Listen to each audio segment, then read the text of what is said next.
این عسل است عسل طبیعی ماه ایول در دهات شوراباد در ناحیه به نام شمس‌الدین شاهین در این ماه جمع‌آوری حاصل عسل آغاز گردیده آن ماه اوگوست ادامه می‌یابد زنبور پروران مشغول جمع‌آوری عسل میباشند جاویدان ظهوروف با سابقه 15 ساله زنبور پروری میگوید که برای نفرانی که در این منطقه کوهستان با این شغل مشغول میباشند برای آنها امسال سال خوب آمده است از 20 اویله زنبوری عسل که در این موضع جاویدان نگاه بین می نماید در این موسم مراتبه دوم است که عسل میگیرد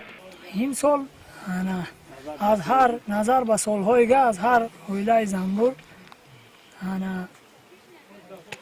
15-20 کیلوگرمی عسل صاف به دست آورده.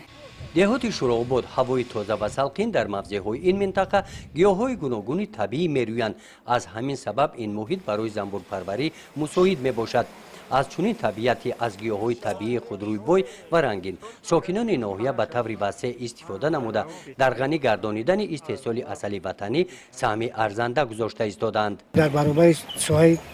باغ و توپروری چین مسئله غله‌کاری یکی از سوهای مختلف که امروز در این سرزمین پرورش کردن سوهای زنبور است اونجا که چخیلی که سرور دولت پیشوی مجلس ملت جناب عالی سال 2020 به میای شمس‌الدین سفری کاری داشتند و تاکید کردن که یکی از سوهای بسیار سوهای خوب که در این میای شمس‌الدین زفوده کلمه سوهای زنبور است میشد این اقدام مردم جماعت و مردم نوع شمس‌الدین شاید یک اقدام ثبوت نموده امروز در همه